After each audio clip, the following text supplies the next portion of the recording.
Blade and the Phoenix have arrived in Marvel Rivals Season 3 as Knull wages war on the multiverse. I will cover every major event, character moment, and turning point that defines this chapter of the game's ongoing narrative. This episode is part of our Season Story Timeline series where we cover each season individually, start to finish. If you're looking for other seasons, you'll find the links to the full playlist in the description. And if you want the entire Marvel Rivals story in one place, we also have our full story timelines, which combine multiple seasons into a single, complete narrative experience. This timeline is also available on your favorite podcast platform, alongside our Marvel Cinematic Universe discussions, and those links are also in the description. And while you're here, please leave a like if you're watching the video, a review if you're listening as a podcast, and let me know in the comments, how many Blades do you think there are in the multiverse? Or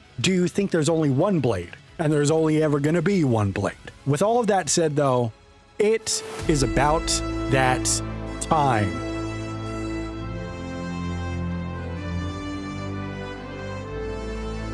Alright, next up is the Flarkin Klyntar gallery card, which is a mission report from Rocket to Shuri. And Rocket opens it up by catching up with Shuri on all the wild stuff since the last report. Vampires, androids, yes, a pet werewolf, yes, Rocket does have a werewolf. But the Princess of Wakanda really wants to know about one thing, Klyntar. So Rocket does a little lore dump. Of course, Klyntar, we all know this. This is a planet made entirely of symbiotes. At its core, though, it's their creator, the ancient, evil, king in black, Knull. Now, Knull was imprisoned by his own symbiotic offspring for millennia. Unfortunately, because of the time stream entanglement, it woke him up. Now, Knull is spreading oblivion across the universe. However, Knull was too weak to escape himself, so he had the idea to start corrupting other gods, with his goal being to devour their divine codex, which is basically their DNA of sorts, to power him up. And one of these victims is the Wakandan panther goddess, Bast. And after this, that's when Shuri called the Guardians of the Galaxy to investigate on Klyntar, which, stepping back out of the story real quick, back earlier in this timeline, this is why they're on Klyntar, because Princess Shuri sent them there.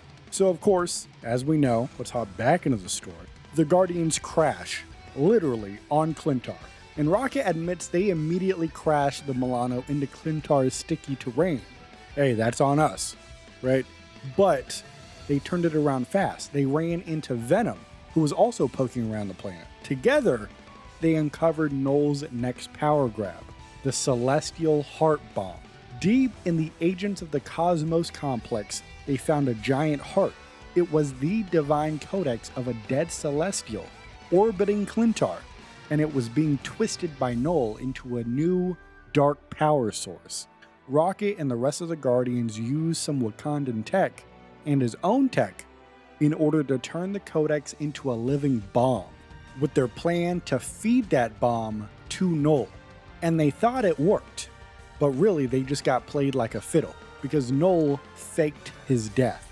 And while the heroes turned their attention towards saving New York City from vampires, or Krakoa against Ultron and his forces, Knull went into hiding. He's now biding his time, waiting for another source of cosmic power. And now, the Phoenix is here, because the Milano scanners detect the Phoenix force in Klyntar's skies. But Rocket doesn't like what that implies, because Rocket says, if the Phoenix really has shown up, terrible impression, I'm sorry, but let's run it back. Let me double down on it. If the Phoenix really has shown up, I've got a feeling we'll be seeing that freak's pasty face again. Of course, talking about Knull. So the Guardians are heading back to Klyntar, whether they like it or not, because the universe is at stake. The story begins where all stories should, with Eric Brooks waking up briefly, unsure if he's dreaming or awake. Standing before him is Reed Richards of the Fantastic Four, and Reed looks this man Blade dead in the eye and says, "Dracula's gone, Blade. You're free now." But Blade starts to reflect, because he's never going to be truly free. His vampiric hunger is permanent. But if Dracula is defeated, he can at least rest a little easier. And as he's laying there, weary and weak, Blade mutters, "It's about damn time." And then he closes his eyes again. And you know exactly what that means. It is flashback time. So Blade recalls how it all began. There was a rumor going around that Dracula was sleeping with your mother. Yeah, you listening right now, with your mother. And Dracula also planned to take over New York City and turn it into his empire of eternal night. Now, Blade, as a daywalker, dedicated his life to hunting the worst vampires around, and none of them were worse than Dracula. So he began a secret mission to uncover Dracula's mysterious ally. His investigation led him to New York, where he became Dracula's most wanted. And that sounds exactly like the challenge that Blade thrives in. Blade fought through hundreds of undead soldiers, and sometimes he even had Spider-Man and the Human Torch backing him up. But during one crucial fight, Dracula's Chronovium-enhanced powers overwhelmed him, and the Vampire King turned himself into a giant bat, capturing Blade. Since then, Blade was imprisoned, subjected to dark magic experiments, and relentlessly drained of his blood. Now, it's at this point you're probably asking yourself, why would he want Blade's blood? Well, it's super easy, barely an inconvenience for me to explain to you. Dracula planned to use Blade's hybrid blood to make his minions immune to sunlight, and this process left Blade gravely wounded and slipping in and out of consciousness. And during this process, of course, Blade questions reality itself. He even had a conversation with a giant talking squirrel that he may or may not have imagined himself. Spoiler alert, it was real. We covered that story. Oh, hell yeah. This is why you gotta subscribe. But here's the thing. The flashback is over. We're now back in present time. We're now back at the moment where Reed Richards was staring this man dead in the eyes. And Blade gets lifted onto the Thing's rocky shoulders, meaning this is definitely real. Blade is not imagining being rescued. And while Blade is regretting not killing Dracula himself, he instead focuses on regaining his strength. Mr. Fantastic takes him to the Baxter building, but he sees his wounds are too severe. So, Reed sends him to the Intergalactic Empire of Wakanda for treatment. That's right, you may as well call me Loki because I just tricked you. We are still in the flashback. The rescue is in the flashback. So Blade gets sent off over to Wakanda over in space. Reed uses his interdimensional bridge to the palace of King T'Challa and Princess Shuri. Now, while heroes defend Krakoa from Ultron's invasion, Shuri decides on an unorthodox treatment for Blade. She decides to use an experimental serum using extract from the heart-shaped herb. The herb is normally reserved for the Black Panther. However, desperate times call for desperate measures. Much like there is typically only one Black Panther, there's only one Blade, and there's only ever going to be one Blade. Now, as Shuri is doing this, she is also already developing a cure for T'Challa, who is currently a, quasi-king of the vampires. He got bit by Dracula, but right now he's just, it's this weird thing where it doesn't really matter.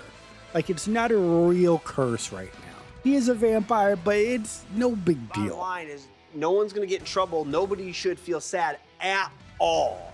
The cops were just like, oh yeah, this is fine. Don't worry about it at all.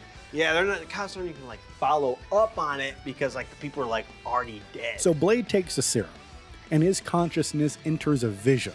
He walks through an endless field of glowing purple heart-shaped herbs, which, by the way, let's take a pause. Imagine you're given some drugs, right? You get high on the drugs. Imagine your high is just you're walking through a field of those drugs. I think that's the purest form of the term chasing a high I think I have ever seen in my life. Anyway, in this vision, a gust forms the leaves into a woman swirling with red and black energy, with a spiral on her forehead, then morphs into Bast, the Panther goddess. And immediately, Blade kneels respectfully, but Bass lunges at him, attacking his vampiric side. Now, the legends say that the herb can cure vampirism, and this confirms it, but Blade refuses the cure. He believes he still needs his powers to protect the world. So the two begin fighting. They start throwing punches, and Blade dodges Bass' claws and jaws. He's weaving in and out. He starts to reach for a sword, but he finds it's gone, because physical items can't come to the spiritual plane. Distracted for just a moment, he is slashed across the back. His blood pools on the ground, and in its reflection, he sees your mother's face. Oh, sorry, not your mom. His mother's face. She offers him something. So Blade plunges his hand into the crimson pool and pulls out a gleaming silver sword. Blade rises with the sword in hand, and Bass looks, snarls, as Blade says, "Almost had me there, kitty, but you ain't the only one with fangs. Or claws. You're a fucking joke. No wonder the Avengers didn't take you. Or the X-Men. And they'll take fucking anyone. I mean, you are a ridiculous, immature, half-wit moron. I have never met a sadder, more attention-starved, jabbering little prick in my entire life. And that says a lot, because I've been alive for more than 200 fucking years. And I'll tell you, that bald chick was right about one thing. You will never save the world. You couldn't even save a relationship with a goddamn stripper. And motherfucker, I wish I could say you die alone, but it's one of God's best jokes that you can't die, except it's on all of us. And I said, damn!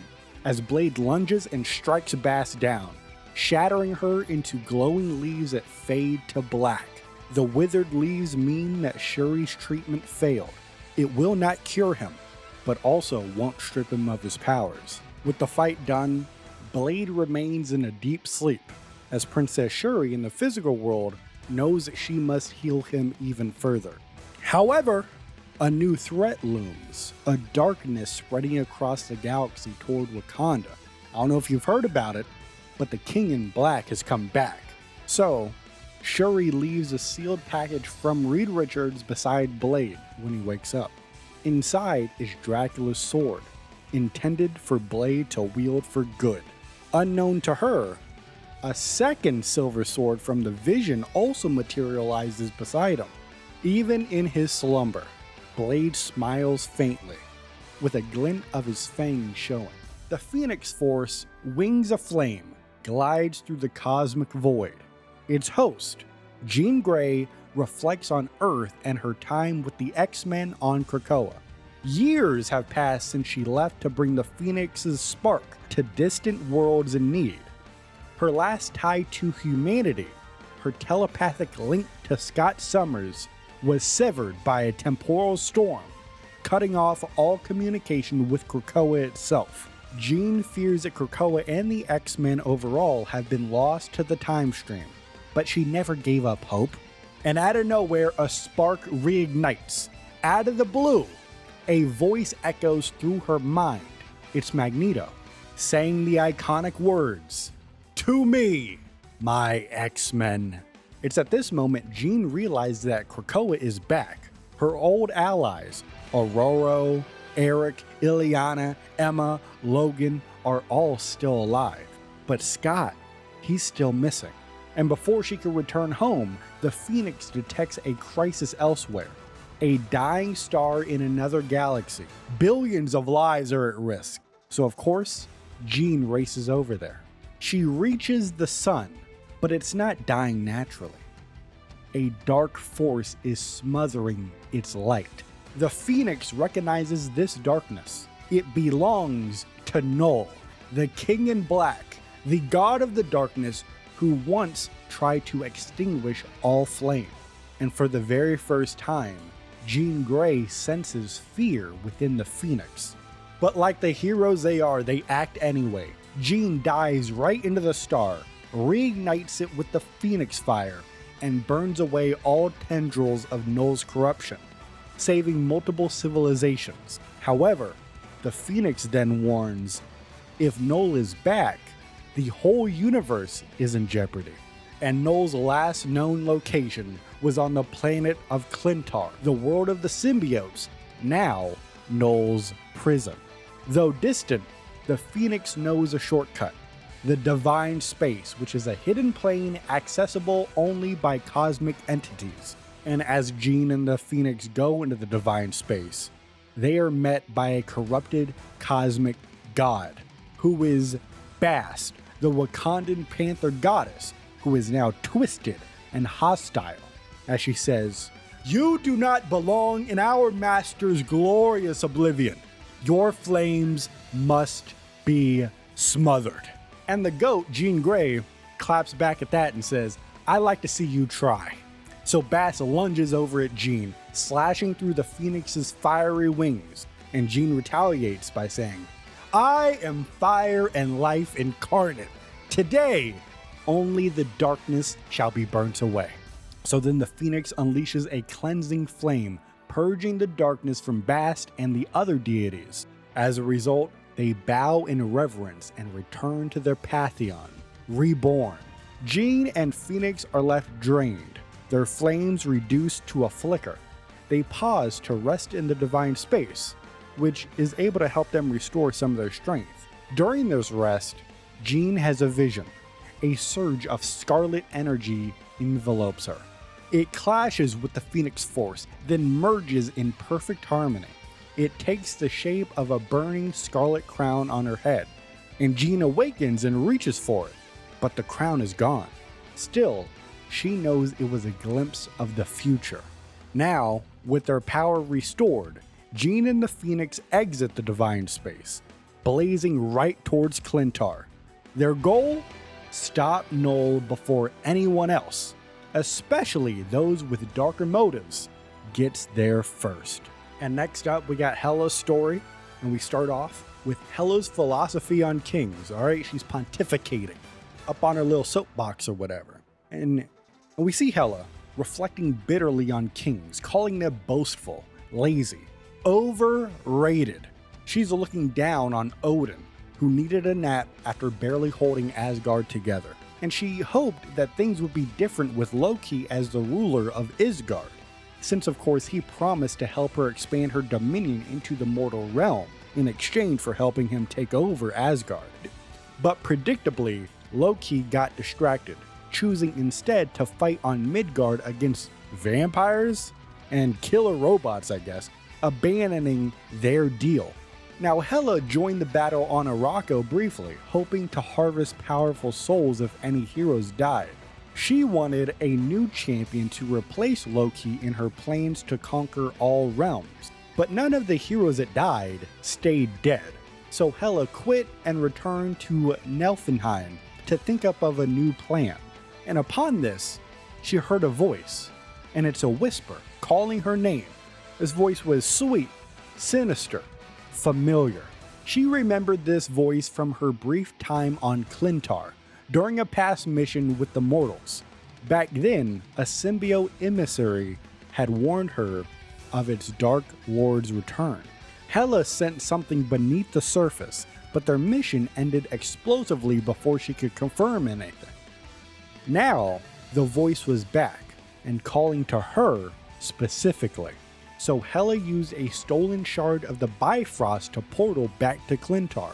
And although she's disgusted by the planet's living terrain, she pressed on, following the voice into dark caverns deep beneath the surface. As the light faded, a mysterious tension filled the air. The voice whispered, "Sweet Hela, home at last." And now, we have a tense, flirty exchange beginning. Hela demands answers, and the voice declares itself, "I do. Knull, god of darkness, the king in black." And Hela scoffs at the idea. She doesn't need another king, but Knull agrees with her and offers something more. "Not my pawn, my queen." Knull admires Hela's darkness. He sensed it even before they met. He praises her cosmic balance, likening her role in death to his in darkness. He offers her every soul in existence once he escapes his prison and ends all life. As he says, "When I am finally free, Every last creature will become yours for all of eternity. And Hela is intrigued, but she's of course still skeptical. And she says, what could you possibly offer me that I don't already have? So then Knull puts on a suit.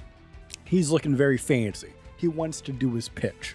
All right, he sets up a PowerPoint presentation and he begins. Knull and Hela, they are both kindred spirits, cosmic necessities mistaken for villains, light and dark, life and death. He offers her Klyntar to reign as queen, defending it from the oncoming threats until he can return. So then Hela's response is, you son of a bitch, I'm in. As she says, you truly know the way to a girl's heart. I accept. So now it is time for the coronation of the Queen in Black. As a red spiral glows on the cavern wall, Hela touches it, unlocking a hidden chamber. Inside stands a living pillar, symbiotic in nature, with a throne and Knull's waiting figure atop it. Hela transforms into a Nastron crow, flies to him, and resumes her godly form. Knull touches her forehead. His sigil burns into her flesh. The pillar wraps around her, enveloping her into a symbiotic armor, as she hears Knull's voice in her mind now, clear and commanding. Rise, my Queen in Black. Rise so that all others may fall. Now fully empowered, Hela walks from the cavern, her new form regal and terrifying. She feels at home on Klyntar, its terrain and power flowing through her. But then she sees something in the sky, a bright, fiery figure approaching, a burning bird with flaming wings. Could it be the phoenix that Odin once drunkenly sang about? Hela sits on Knull's throne, awaiting its arrival, not to welcome it, but to extinguish it. In a private log entry, Princess Shuri recounts what has happened thus far. She believes that Bast, Wakanda's panther goddess of course, had forsaken the Empire and aligned with dark forces. The Guardians of the Galaxy traced the corruption back to Klyntar. There, Knull had awakened and was tainting gods across the cosmos in order to harvest their power and escape his imprisonment at Klyntar's core. However, after the heroes thwarted Knull's escape attempt, Shuri expected his hold onto Bast to fade, but she was wrong. Knull survived, and his stain still lingered. And Shuri says that even if your own gods cannot answer your prayers, there are still others listening who will. And speaking of the Panther Goddess, Bast then retreats to the divine space, a plane that only vast cosmic powers can traverse. Meanwhile, the Phoenix, traveling with her human host, Jean Grey, we all know Jean Grey, we love Jean Grey. Big Jean Grey fans around here. They felt the icy chill of Knull's infinite oblivion and intended to use the divine space as a shortcut to Klyntar. During the shortcut, they encountered Bast and the other gods defiled by Knull. So, like the absolute goat that she is, the Phoenix purged them with cosmic flames, and the result being that Bast is now freed and ready to return home. Now you may be thinking to yourself, how does Shuri know all this? Well, Bast, after a literal fire was lit under her ass, returns to Shuri and tells her the tale. But unlike the last time Shuri and Bast had a conversation, which we've already covered in this timeline, go back and do the recap if you haven't already. Do your homework. Why don't you do your homework? But this conversation this time, there's no pain, there's no fear, there's no anger, there's no hatred. There's only a proud, noble voice from one god speaking to a princess as they are building their intergalactic empire. Now that Bast is on the right side again, the Panther Goddess' tone brims with war-torn ferocity as she says, "The Panther was ready to hunt, and Knull was her prey." Now, everything's not perfect, right? We got, one small step for Wakandans. We got to do one large step for everybody else, I guess. I ruined the analogy. Everything's not perfect because we do have a complication. Bass' chosen avatar isn't Shuri, even though those two are all good now. Her avatar is King T'Challa, and he's absent from this reality because he's drawn across time and space by another conflict. So Bass gives Shuri the task with gathering warriors to return to Klyntar and end Knull's reign once and for all. But the problem is, many allies are already fighting other battles, leaving Shuri with limited options in their heroes. But Princess Shuri has a trick up her sleeve. She still has one eager soldier beside her, a refugee from a vampiric prison, sent to Wakanda to finish recovery.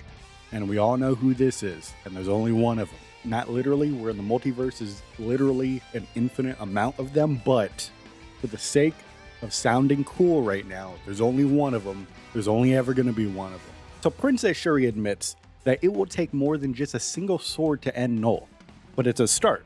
So she punctuates the log with a double-edged line, where every blade counts. Next up, we have the Phoenix 7, which is going to be narrated by Jean Grey herself. We start off with Jean explaining that she was the sole host of the Phoenix Force until just moments ago. And she reflects that the Phoenix is always going through life, death, and rebirth. And today, Jean experienced a full cycle in a way she never expected.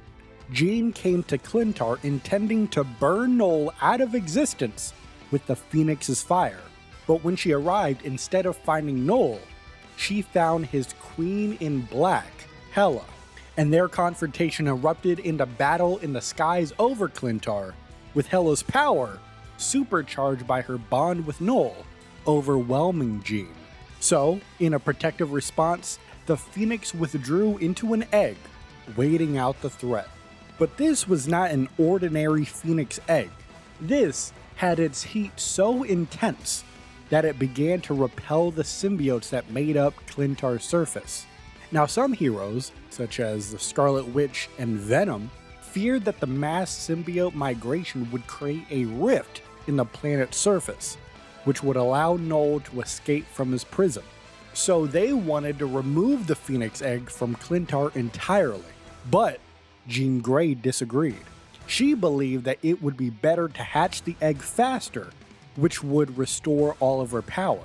And to do so, she recruited allies to help her channel chronal energy from the Celestial Codex into the egg. Now, both factions of this conflict, I guess you can say, acted with the best intentions in mind. But those intentions clashed, and thus, their conflicting methods caused the Phoenix egg to prematurely crack. And the result is that the shards of the Phoenix Force shattered across Klyntar, bonding with other heroes. Jean Grey is still the Phoenix, but now so are 6 others. Let's count them up. One of her closest friends, one of her mortal enemies, a demon queen. You have 2 kings, one of the sea and one of space. You also have a lethal spy and an immortal warrior. That's a fun game. You gotta figure out the names for those. And Jean says, power like this doesn't belong in so many hands with such different agendas.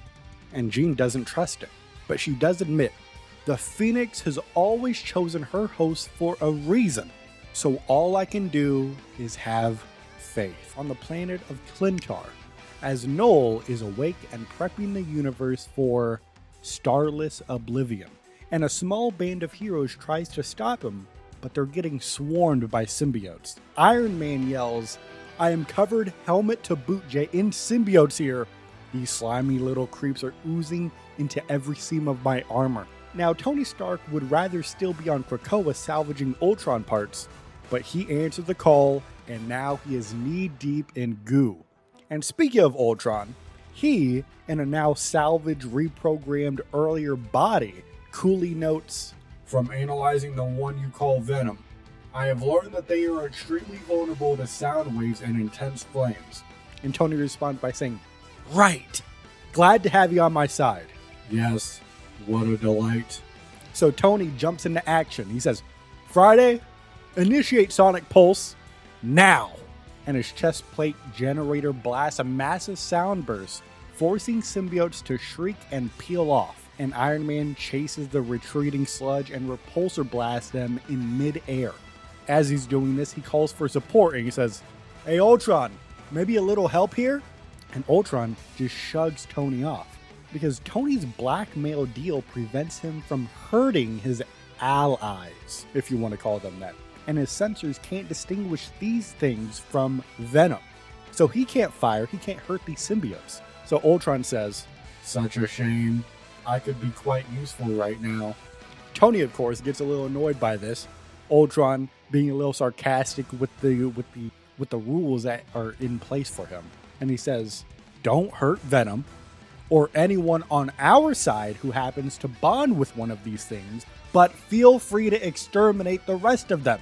So then he pushes on-the-fly code tweaks to Ultron's core, and Ultron begins to grin because of this. He unloads an encephalo ray fire, I believe I pronounced that right, which incinerates all of the symbiotes. And he says, "Oh, how I've missed this. If only we had the means to vaporize every wretched parasite on this planet at once." So now that they're no longer dealing with the symbiotes attacking them, Tony spots the husk of a fallen Celestial, which was once in orbit, but is now on Klyntar thanks to a wild Guardians plan, which we've covered in the past. Go check out the videos. Oh, hell yeah. And this Celestial has likely been dead for millennia, but the armored frame remains. And who better to repurpose armor than Tony Stark? And he says, "Cover me. Keep the symbiotes out, okay?" Ultron relishes it and says, "Let Knull send endless waves of his xenophobic sycophants. When all is done, only Ultron shall remain standing." And Tony hits him with a side eye. "Okay, I've got delicate work ahead and I can't afford any distractions. Good luck trying to seize control of a deceased space god. Humans always do so well when tampering with forces far beyond your control. Have a little faith, Ultron. If I could bring someone like you to the side of the Angels, then this should be a piece of fuck." Tony is startled because he looks inside the Celestial, and the interior tech is light years beyond anything he's built. Tony is momentarily speechless, and Ultron monitors his vitals and says, "Your heart rate has escalated. Adjust the arc reactor before your feeble human body has a total system failure." And Tony wires in Gauntlet to port as he says, "I'm more interested in the big guys." Now Tony starts downloading stuff, okay? The connection floods Tony's head with everything the Celestial has seen. From the dawn of the universe, to Jeff the land shark hanging out with your mother, to Knull ending the entire universe. For a moment, Tony transcends, and he likes it. A familiar voice cuts in. "Careful, friend, or you'll become lost in the boundless cosmic consciousness of this Celestial's lingering spirit." It's Adam Warlock, now draped in white and gold, almost spectral. As Adam says, "You have touched the soul of a Celestial. Even a mind as brilliant as yours cannot fully comprehend."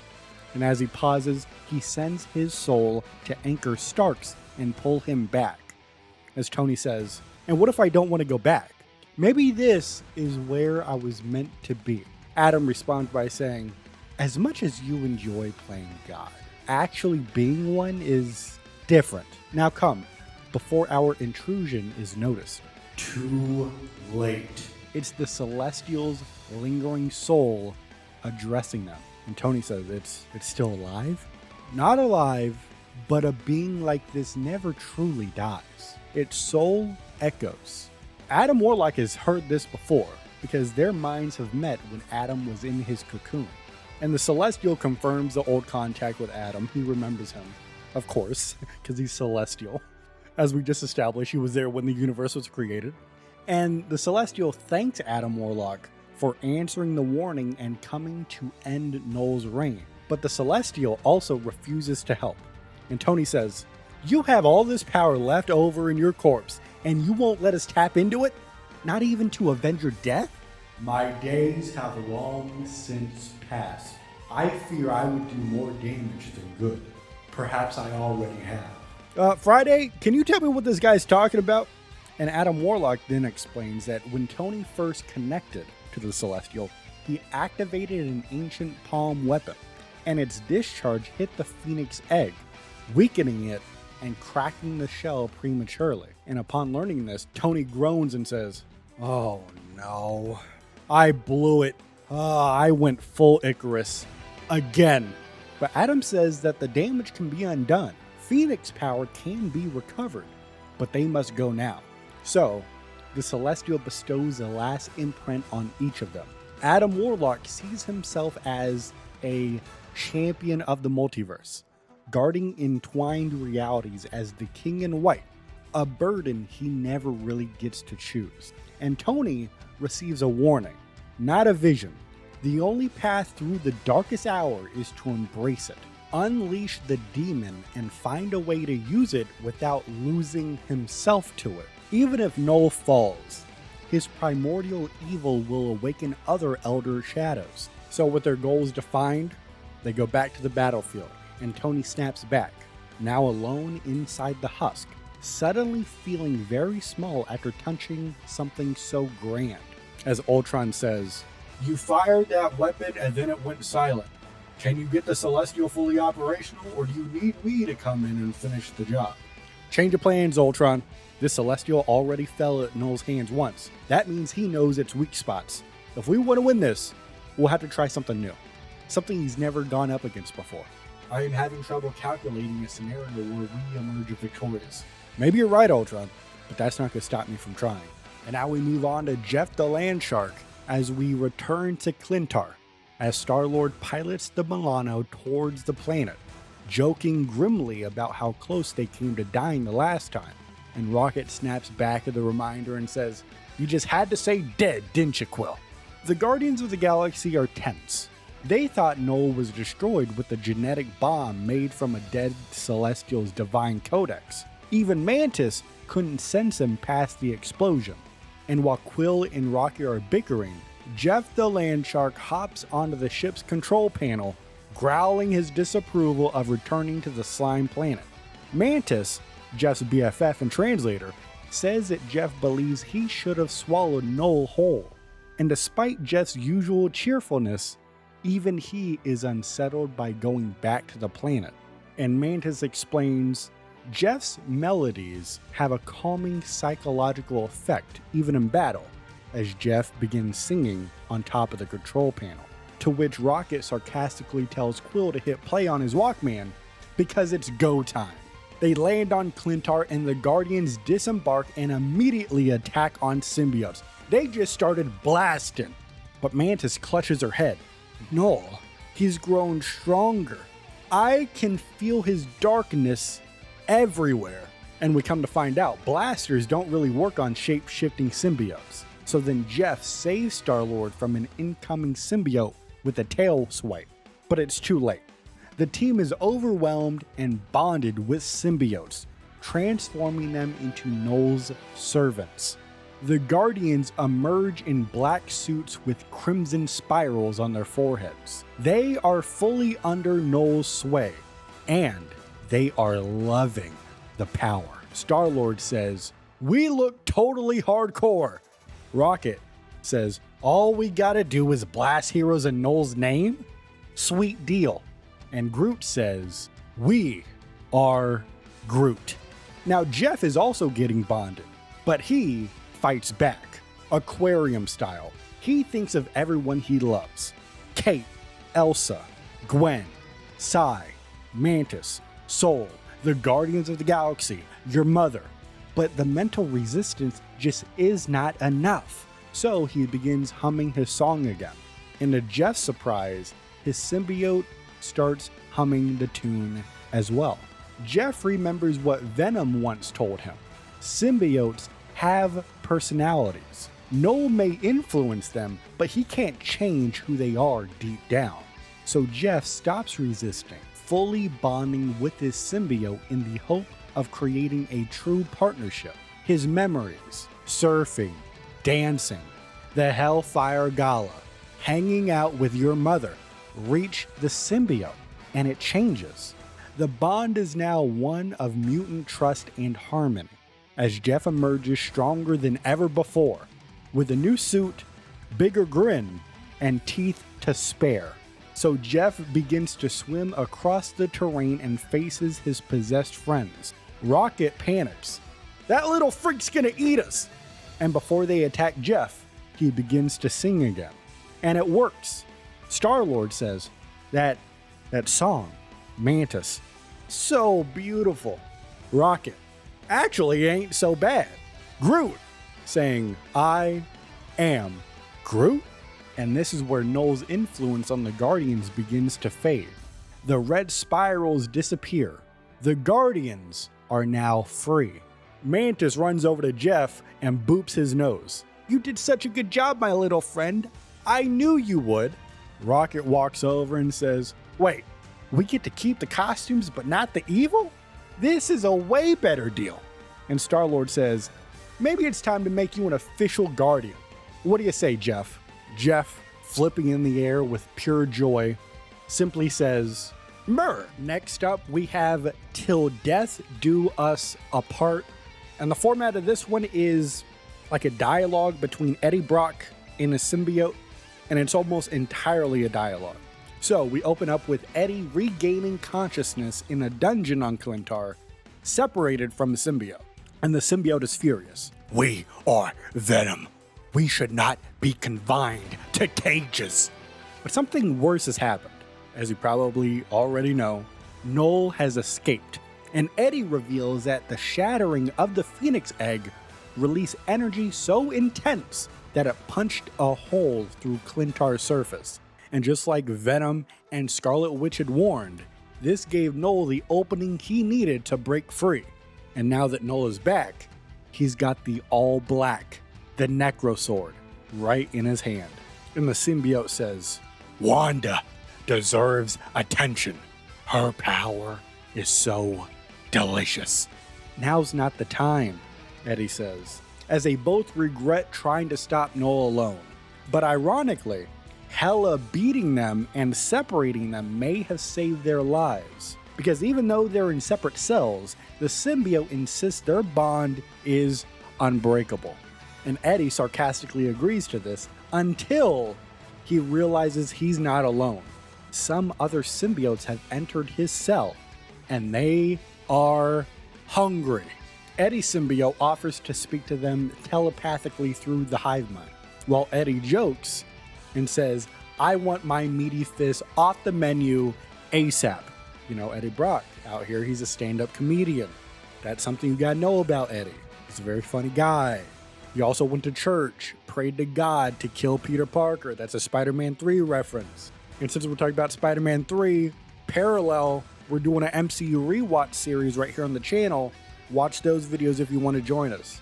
If you're impressed on how I included that plug for another form of content that I do, leave a like on this video. All right, let's continue with the story. So during this moment of stress, I guess you could say, there's a revelation. These new symbiotes in the cell, they're not hostile. They are fleeing from something terrifying. Something that burns with the fury of a million stars being born.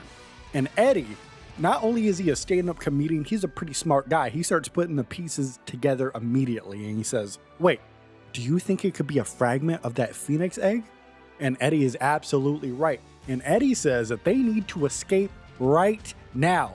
And the symbiote agrees, until Eddie adds, so we can find that shard before anyone else does. And the symbiote is like, what? What? I take that back. I don't agree with you, Eddie. And that's how the story ends. Eddie's a stand-up comedian.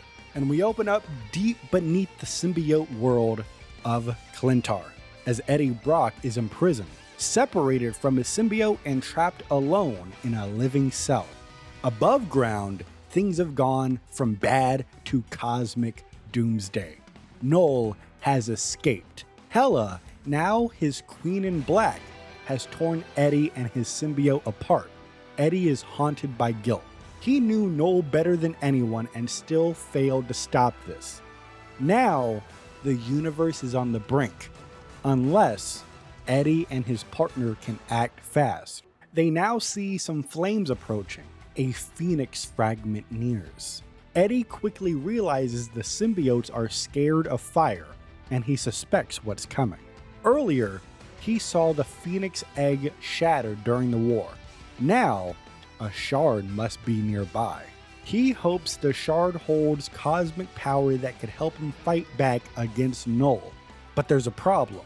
As Eddie reaches out telepathically to his symbiote in his own cell, the symbiote is terrified. Fire is in their DNA as a mortal fear, going back to all black, the first symbiote forged in a celestial forge's flames. Eddie tries to convince it.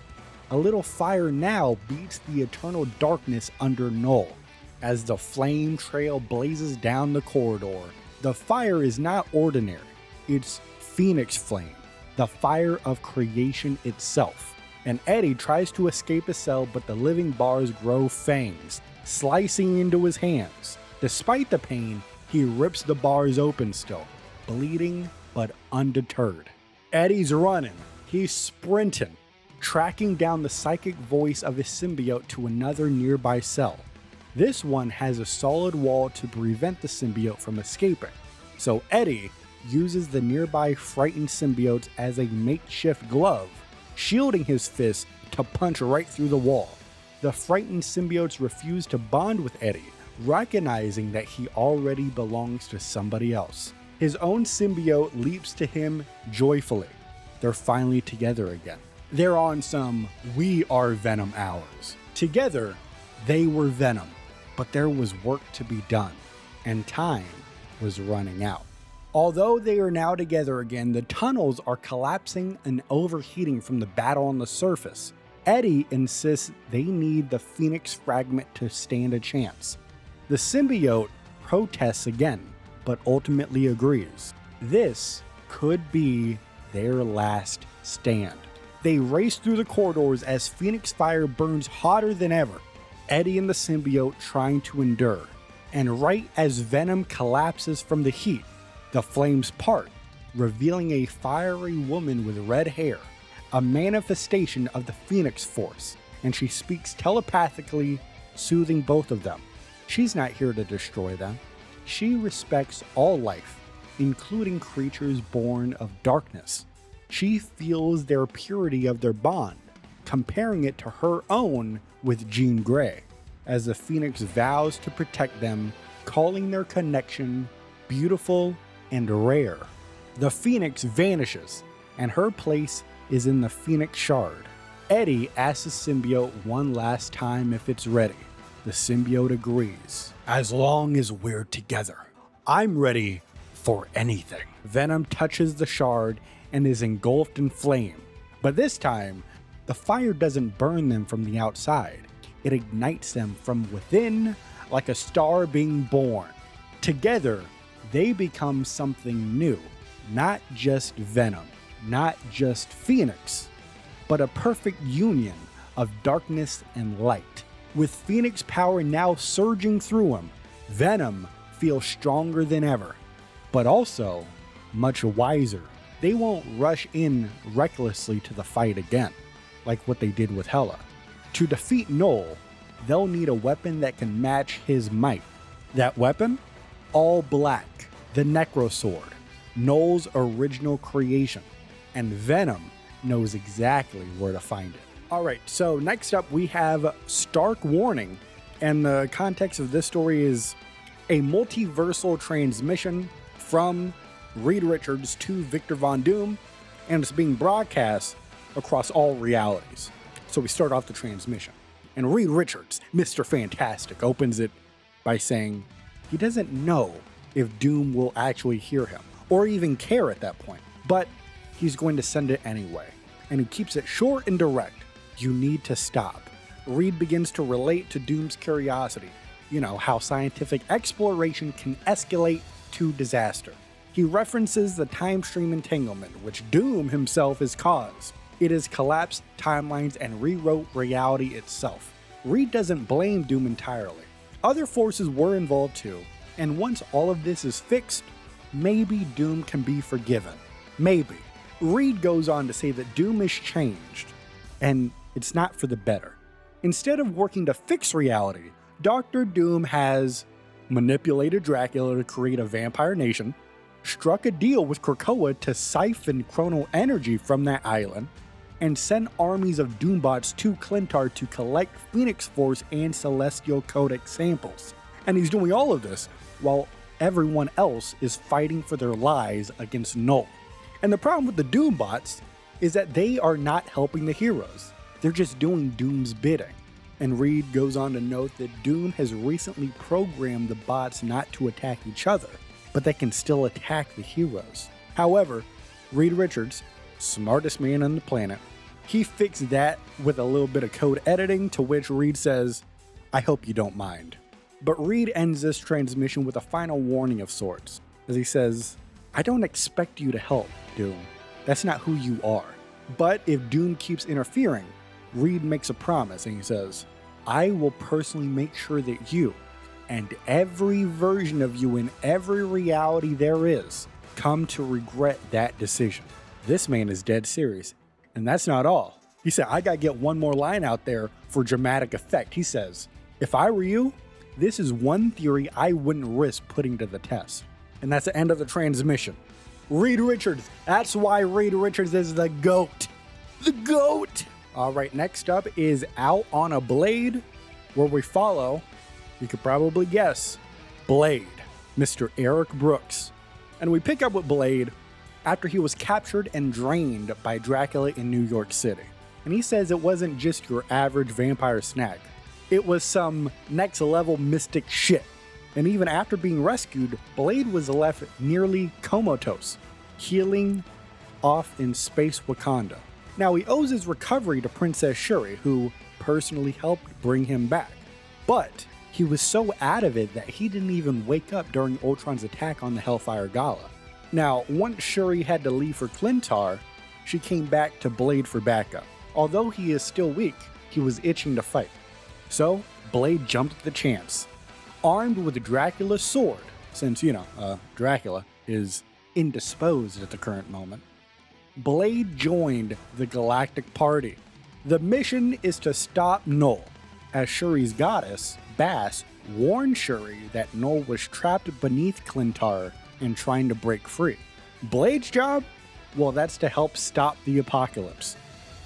Of course, that seemed simple enough, but when Blade arrived, it wasn't Knull on the throne. It was Hela, the Queen of the Dead. It's not so simple anymore. However, Blade wasn't alone with Hela for long. He teamed up with the Phoenix, Jean Grey, and their plan is simple: burn Hela to cinders. And just like the last simple plan we just talked about a moment ago, this one didn't go well either. Hela overwhelmed Jean, and the Phoenix Force scattered across Klyntar. Now, one of those Phoenix shards found its way into Dracula's sword.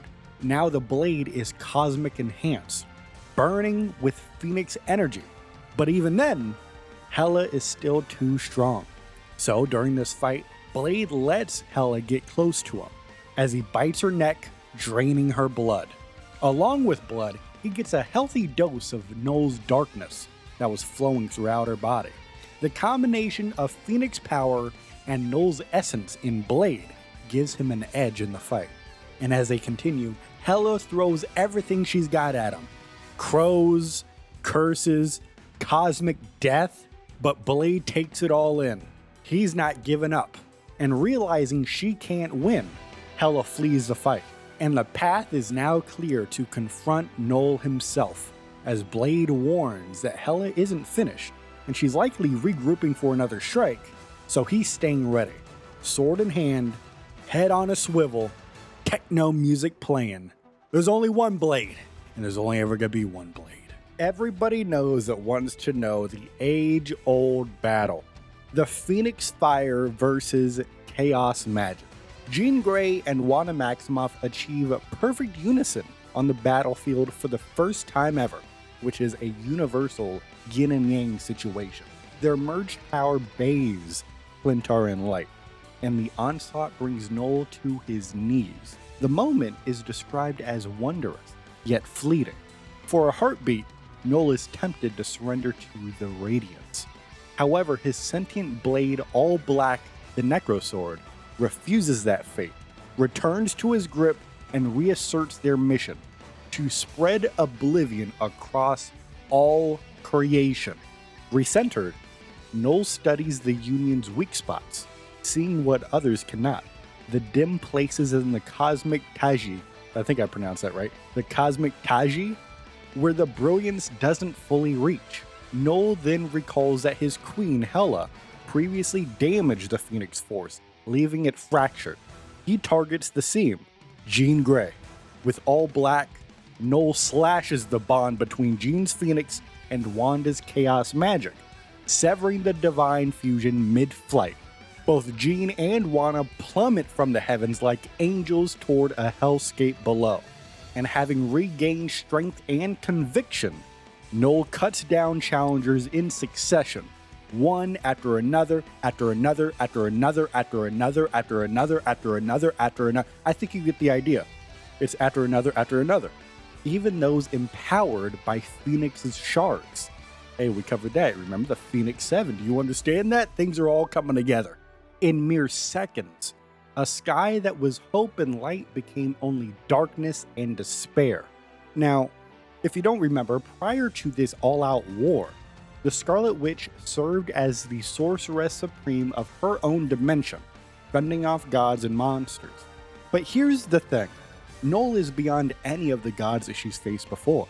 Prone on Klyntar's living soil, watching Knull raise all black for yet another execution, Wanda musters one final spell, a protection, but not for herself. She casts it for the only hero left who might still stand a chance against his creator. I wonder who that could be. Now, we've talked about the heroes, we've talked about the villains, we've talked about messenger squirrels from Asgard. How about we take a second and talk about the Necrosword? Now, this weapon has gone by many names over the eon. We have the Necrosword, the Godslayer, the Annihilablade, and All Black. But the titles never mattered so long as Knull called it his. This sword is much more than a weapon. It was the first symbiote. And now, in the present, one of the All Black's children, I guess you can say, is Venom.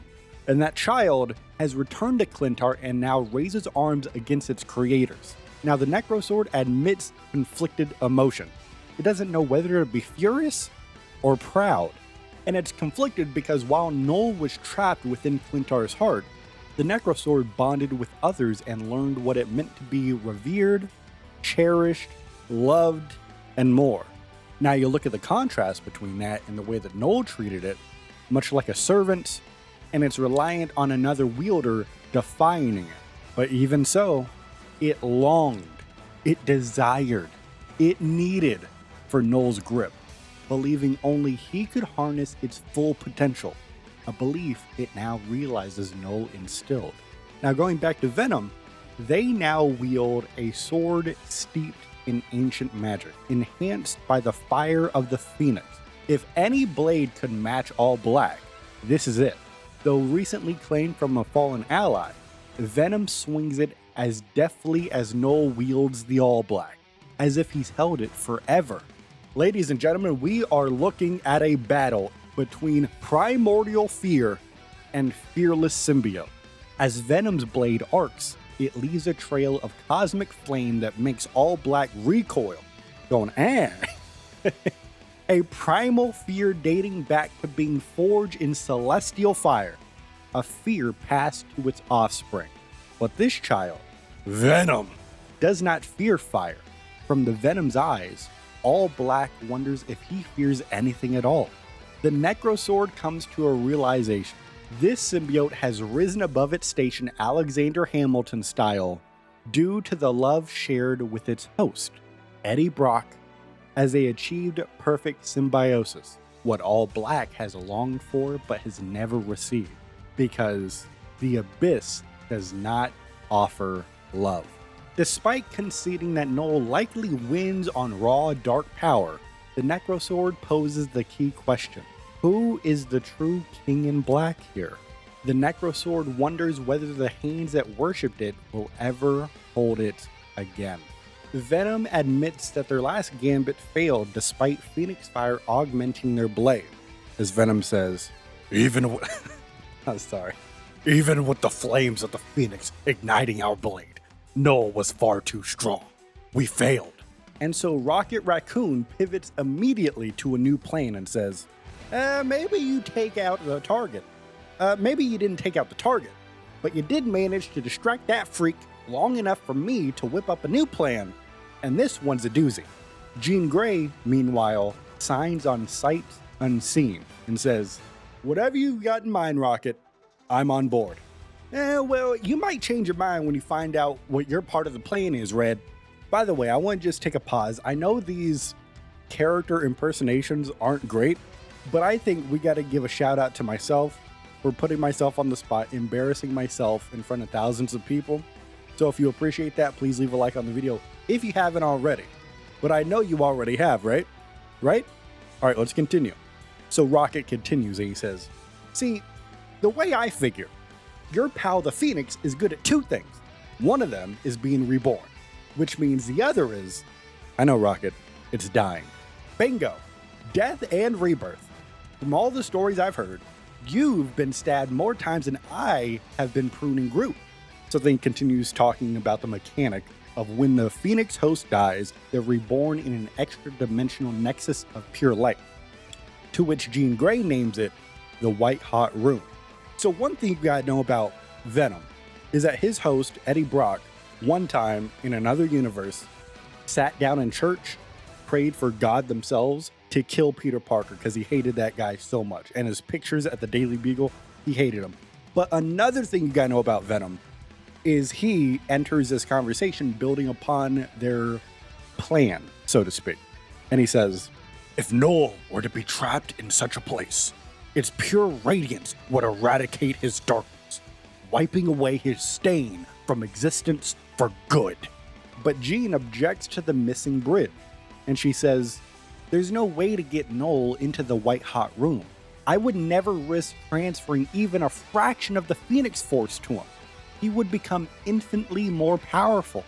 That's why you've got to die instead. Now, Jean kind of starts to understand what Rocket is putting together, and she says, okay, if I am going to sacrifice myself, again, I need to know it's for the right reason. What makes you think I could take Knull down with me? Now, this is where we go back in time a little bit. We recall what we've done earlier in the timeline. All right, here we go. Rocket and his ship, the Milano, crashed on Klyntar recently. And while they're stuck on the planet, he built a device operating on Captain Marvel's negabands. That's right. Captain Marvel has been mentioned in this story. She's coming to the game at some point. You better get ready, because I know I am. By the way, the Captain Marvel movie is pretty good. Both of them. Yeah, that's right. I said it, and you're going to accept it. But back to the story. So he built this device. It's operating on the negaband. And in doing so, it's able to swap locations with a celestial husk in Klyntar's orbit, freeing the ship with a position exchange. And he finishes off this explanation by saying, it swapped the ship's physical location with a celestial husk in orbit over Klyntar, and boom, problem solved. Rocket, that's impressive, but how does that help us against Knull? So Rocket goes into his plan. He has produced 2 portable circuit boards. So step 1 would be Jean rushing Knull and lets herself be impaled by the All Black while she is wearing the device. Knull won't notice it amid his victory, so to speak. And then step 2 is when Venom sneaks in and sticks the second board on Knull. And finally, step 3, upon Jean's rebirth in the White Hot Room, Rocket activates the sequence to swap them out. As Rocket says, then we gotta switch a route. Knull gets annihilated by the light while you're returned back to us, safe and sound. Well, in theory at least. I can't guarantee this tech will work across dimension planes, but everything else we've tried has failed. So this might be our last chance. Then it's the one we have to take. So she grabs the circuit board and sprints at the King in Black himself, as she says, I came here to stop Knull, and I plan on seeing it through, no matter the cost. Now, as Jean begins to fly away, Rocket yelps and says, whoa, whoa, whoa, whoa, whoa.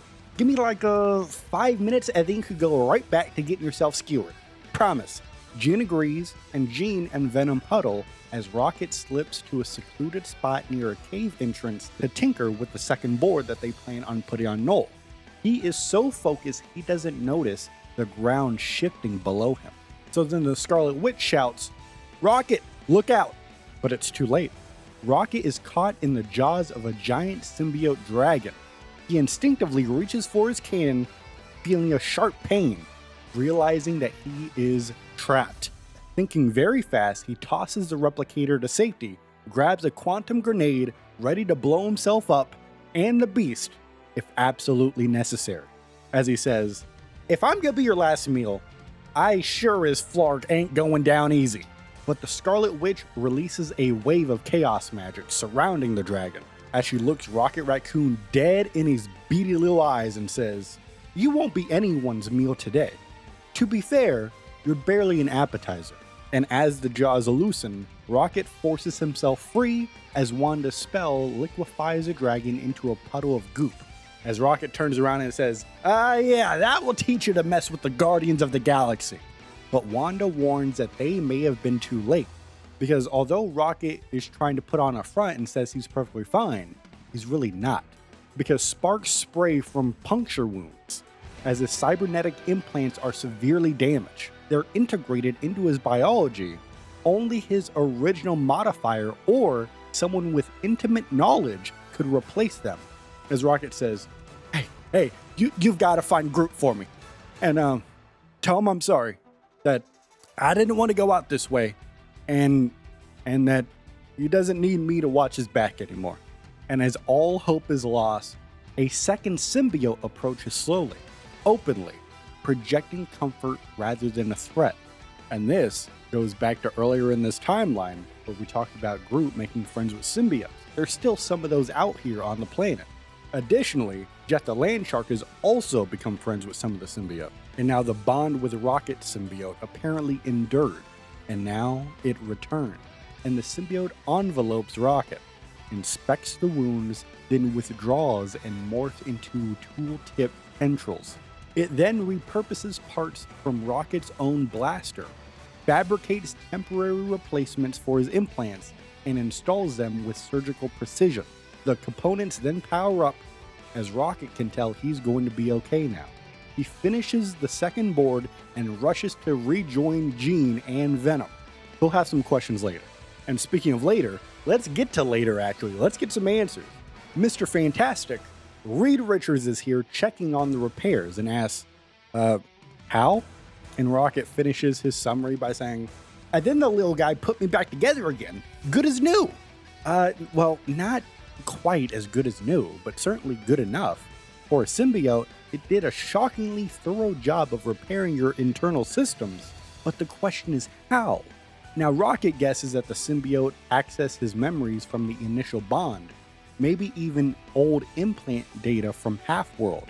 But Reed Richards doubts that alone would explain fabrication knowledge, unless the symbiote itself had previously bonded with someone who understood Rocket's enhancements and knew him personally.